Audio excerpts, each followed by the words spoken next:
आज हमारा टॉपिक है जिम्नोस्पर्म। जिम्नोस्पर्म के बारे में मैंने बताया था, जिनके सीड बेटा ढके हुए नहीं होते। जिम वाले लोग कपड़े कम पहनते हैं तो बेटा सीड के ऊपर क्या कवरिंग नहीं होगी। सीड के ऊपर वाली कवरिंग होती है बेटा फ्रूट, तो फ्रूट फॉर्मेशन जिम्नोस्पर्म्स में नहीं होती है।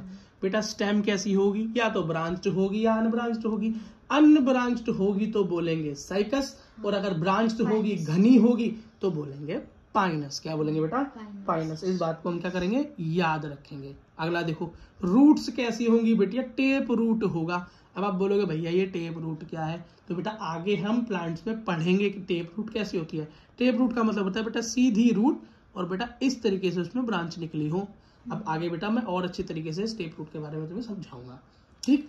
माइकोराइजा, क्या माइकोराइजा बेटा बहुत इंपॉर्टेंट बात है। माइकोराइजा, माइकोराइजा किसके साथ बनता है? माइकोराइजा बनता है बेटा फंगी के साथ। क्या? फंगी के साथ एसोसिएशन कर कर, फंगी के साथ एसोसिएशन कर कर जड़ों में फंगी बेटा क्या करती है, घर बना लेती है। क्या? घर, जिम्नोस्पर्म्स की रूट्स में फंगी, फंगस घर बना लेती है, फंजाई, उसी को बोलते हैं mycorrhiza. For example Pinus, Pinus में ऐसा होता है। अगला भाई क्या है? कैरोलॉइड। क्या? कैरोलॉइड मतलब ऊपर वाला पाइनस है, तो नीचे वाला क्या होगा बेटा? साइकस। साइकस कौन होते हैं? अनब्रांच्ड, और पाइनस होते हैं ब्रांच। और याद रखना बेटा जिम्नोस्पर्म की रूट्स कैसी होती है? टेप रूट, सीधी जड़ होती है नीचे की तरफ। ठीक है। और जो कैरोलॉइड्स क्यों इंपॉर्टेंट है यहाँ पर? माइकोराइजा तो इंपॉर्टेंट है, याद करना पड़ता है कि माइकोराइजा बेटा रूट्स के साथ मिलकर फंगस से मिलती है, तो माइकोराइजा कहलाता है पाइनस में।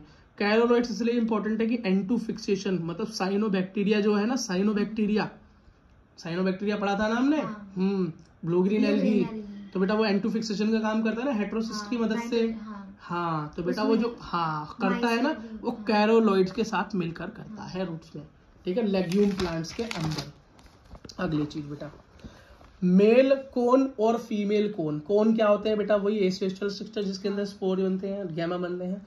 तो सेम ट्री, अगर सेम ट्री पर होंगे दोनों, मतलब सेम ट्री पर होंगे, सेम ट्री मतलब बाइसेक्सुअल हो गया ना, कि मेल भी और फीमेल भी दोनों उसके ऊपर है, तो इसको बोलते हैं बेटा पाइनस। क्या बोलते हैं? पाइनस। पाइनस क्या हो गया? बाइसेक्सुअल भी कह सकते हो इसको, और अगर अलग अलग मिलेगा तो हो गया साइकस। तो बेटा पाइनस और साइकस में ये दो डिफरेंस मिल गए।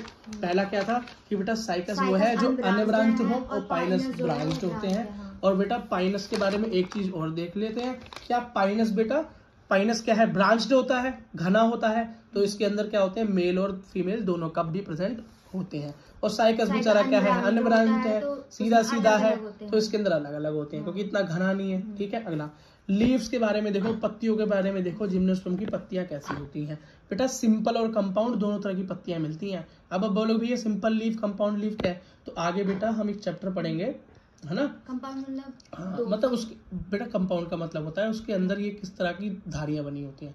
बाकी मैं आगे बताऊंगा, अच्छे से इसके ऊपर एक्सप्लेनेशन करेंगे। क्वेश्चन यहाँ से इस तरह का कभी नहीं बनेगा। ठीक।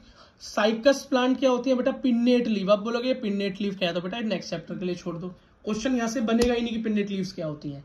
ठीक। इस चैप्टर में इसको स्ट्रेस लेने की जरूरत नहीं, आगे बेटा पूरा एक चैप्टर इसके लिए डेडिकेटेड है। Can with stand extreme temperature, wind and humidity. बेटा याद रखना जिम्नोस्पर्म की पत्तियां बहुत भारी टेम्परेचर में चेंज, तेज या गर्म, और बहुत तेज हवाएं और बहुत ज्यादा ह्यूमिडिटी को भी या बारिश वगैरह को भी सहन कर जाती हैं। इसीलिए बेटा इनकी पत्तियों में हमें क्या मिलते हैं? एंडिडल जैसे स्ट्रक्चर मिलते हैं, कॉनिफर मिलते हैं, थिक होती हैं इनकी पत्तियां, कांटेनुमा होती हैं। क्यों? ताकि बेटा वो कम से कम पानी को लॉस कर सकें। स्टोमेटा भी संकन होता है, सुकड़ा होता है। क्यों? बेटा पत्ती के छेद सुकड़े होंगे, है ना, और पत्ती के स्ट्रक्चर बेटा ट्रांसपिरेशन कम होगा, वाटर का लॉस कम होगा। इसी के साथ बेटा आपका चैप्टर खत्म।